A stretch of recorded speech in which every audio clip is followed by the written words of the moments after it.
यहाँ पर दीदी बैठा है, यहाँ पर बहन बैठा है, यहाँ पर छोटा भाई है। तो ये है बच्चे का ड्रेस बहुत सारा है। Hello guys, welcome back to my YouTube channel. तो गाइस आज मैं फिर आया हूँ सेजन शॉप पर। यहाँ पर छोटे बच्चे का बहुत सारा ड्रेस। तो गाइस मेरी पास जो देख पा रहे ना, ये मेरा छोटा भाई है और यहाँ पर ये मेरा बहन है और एक। और गाइस यहाँ पर मैं आज मैं दिखाऊंगा आप सभी लोगों को छोटे बच्चे यहाँ पर ड्रेस मिलेगा। तो वो दिखाएगा आज वो जो सामान है नया नया जो ट्रेंडिंग में चला है आजकल। वो हाँ भाई दिखाएगा।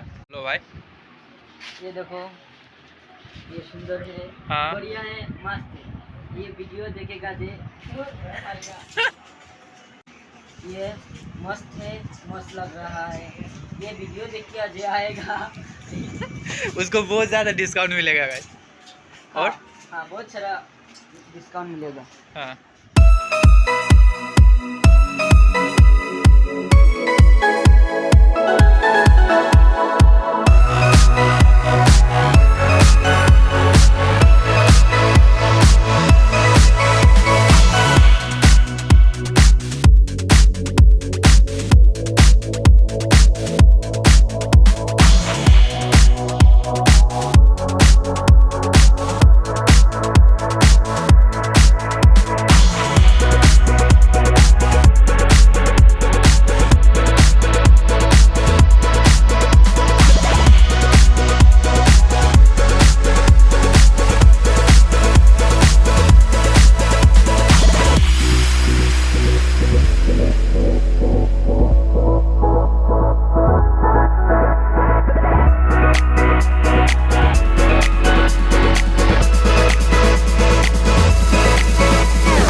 तो गाइस वीडियो कैसा लगा आप लोग कमेंट करके बताना। वीडियो आज यहाँ पर खत्म करते हैं, मिलते हैं अगले वीडियो पर। चैनल पर नया है तो लाइक सब्सक्राइब और शेयर कर देना।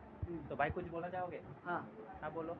मेरा एक यूट्यूब चैनल है SK त्रिपुरा, सबाई सब्सक्राइब बटन बात नहीं जानता हूँ